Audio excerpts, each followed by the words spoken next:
This step-by-step tutorial will teach you how to make this beautiful headband. I will teach you 2 different hairbind designs with crystal and pearl beads. And trust me, once you have learned all these techniques, you too can make one at home, even if you're a beginner. So let's get started. Here's a list of materials needed.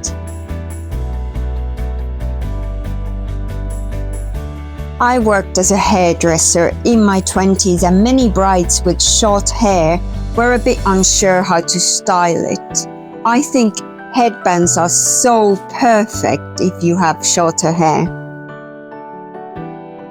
What I think is so great about them is that they can be worn by anyone regardless of how long your hair is.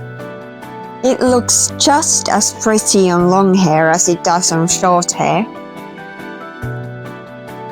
Anyway, I hope you enjoy the rest of the tutorial, and let me know down in the comments if there's any specific style of hair accessories you would like to see me make.